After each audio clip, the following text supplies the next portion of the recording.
আমি S M Selim Reza.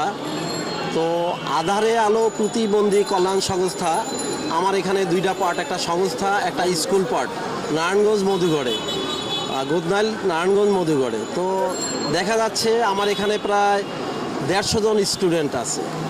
তো এই স্টুডেন্টের অবস্থানটা আমরা খাইয়া না খাইয়া এদের কিন্তু আমরা মানুষ করতেছি। এরা একদম পথে পড়া, কাউ জিজ্ঞাসাই করে না, সেই বাচ্চাগুলি নিয়ে আমরা একটা পথে নিয়ে আসছি। কিন্তু দেখা যাচ্ছে যে আমাদের এদিকে সরকারের কোনো ভ্রুক্ষেপই নেই, অথচ যারা সুস্থভাবে লেখাপড়া করতেছে তাদের জন্য অনেক কিছু তারা সুযোগ সুবিধা দিচ্ছে। তাহলে আমরা কি হলো, তেল মাথায় তেল দেওয়া? আমরা যে এই আন্দোলন করছি এখানে কি কারো টনক নড়ল না? আমরা 9টা দিন যাবত এখানে অক্লান্ত খাইয়া না খাইয়া মানুষ কত কষ্টে এখানে রাস্তার মধ্যে থাকা, কেউ কি দেখছে একটা দিন রাস্তায় থাকা কি অবস্থা? 9টা দিন আমরা রাস্তার মধ্যে মানে অবস্থান করতেছি। তাহলে কি হলো, কি দাঁড়ালো এটার মধ্যে? কারো চোখে কি পড়ে না আমাদের এই কষ্টটুকু? আমরা কি প্রতিবন্ধী পারলে ভুল করলাম? আমি জানি না এই প্রশ্নটা কার কাছে রাখবো। প্রতিবন্ধী আমি স্কুল লেভেলে পড়াইতেছি, সেখানে দেখা যাচ্ছে যে একটা পরিবারে 5 জনও প্রতিবন্ধী আছে।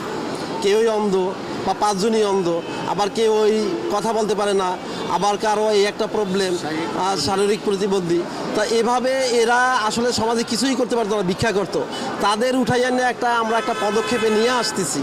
এইটা কি সরকারের চোখে পড়ে না? আর এটা কি একটা খারাপ কাজ? এটা কি তারা দেখবে না? অতএব আমরা একটা জোর দাবি জানাচ্ছি যে আমাদের এই মানে প্রতিবন্ধী বিদ্যালয়গুলিকে অচিরেই এমপিওভুক্ত করা হোক। আর যদি না করা হয় তাহলে আমরা যদি এখানে আমাদের জীবন দিতে হয় তাহলে জীবন দেওয়ার জন্য প্রস্তুত। আজকে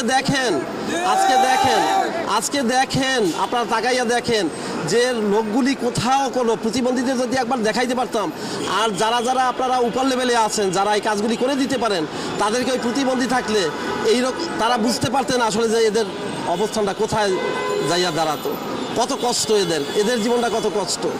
আর এই দিক তাকাইয়া আমি একেবারে জোর গলায় আবেদন করছি আমাদের অচিরেই একটা ব্যবস্থা করে দেওয়া হোক। যথাযথ কর্তৃপক্ষ যেন আমাদের দিকে একটু তাকাইয়া অবশ্যই আমাদের এমপিওভুক্ত বা আমাদের একটা ব্যবস্থা করে নেন, এবং এই প্রতিবন্ধী দিক তাকাইয়া হোক, আমাদের দিক না তাকান, প্রতিবন্ধী দিক তাকাই হইলেও এই কাজটা করেন। আল্লাহ হাফেজ। আসসালামু আলাইকুম।